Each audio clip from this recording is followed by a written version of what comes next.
Bonjour à toutes et tous, bienvenue pour ce nouveau tutoriel. Un tutoriel pas facile mais très important parce qu'il va nous parler d'un concept qu'on rencontre tout au long de la scolarité, c'est le concept d'énergie. Et justement, Tichy s'est posé la question en se disant mais qu'est-ce que c'est que l'énergie? Parce qu'on en parle dans la vie de tous les jours, on en parle tout le temps et finalement je sais pas trop ce que c'est, j'arrive pas trop à définir les choses. Alors l'énergie c'est quoi en fait? C'est la capacité que possède un corps, un système, un objet, n'importe quoi, à produire des actions. Quand je prends une canette de coca et que je la déforme, je fournis de l'énergie à la canette pour produire une action. L'action, c'est de la déformer. Quand je me mets au soleil dehors, eh bien, je reçois de l'énergie du soleil et l'action que produit le soleil sur moi, c'est de me réchauffer.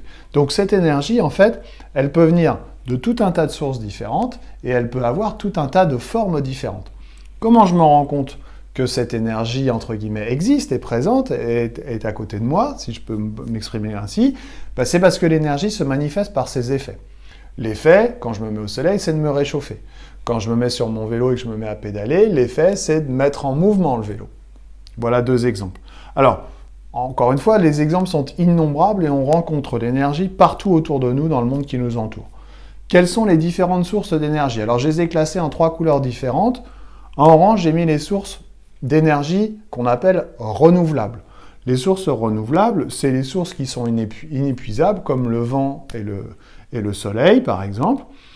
En rouge, les sources d'énergie fossiles. Les sources d'énergie fossiles, c'est celles que je trouve dans le sol et qui sont épuisables. C'est-à-dire qu'il y a des ressources, mais les ressources, elles vont finir par s'épuiser si on continue de les exploiter.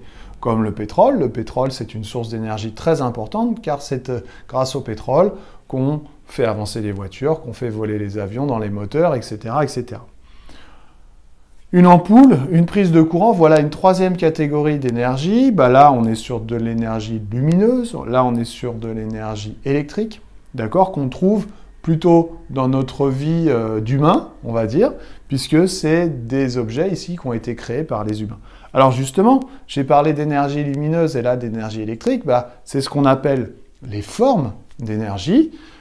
Énergie thermique, je reprends toujours le même exemple, si je me mets au soleil, bah, le soleil va me chauffer, donc je reçois de l'énergie thermique. Si je mets une bouilloire avec de l'eau à chauffer, eh bien, l'eau qui est dans la bouilloire va récupérer de l'énergie thermique puisque sa température va augmenter. L'énergie chimique dans une pile, par exemple, l'énergie mécanique, bah, si je suis sur mon vélo, l'énergie électrique avec la prise de courant et l'énergie lumineuse avec l'exemple de mon ampoule. Évidemment, on peut tout à fait passer d'une forme d'énergie à une autre, ça c'est ce qu'on appelle les transferts d'énergie, mais ça sera l'objet d'un autre tutoriel. J'espère que j'ai été clair, je vous dis à bientôt à l'MTD vite fait. Bye bye.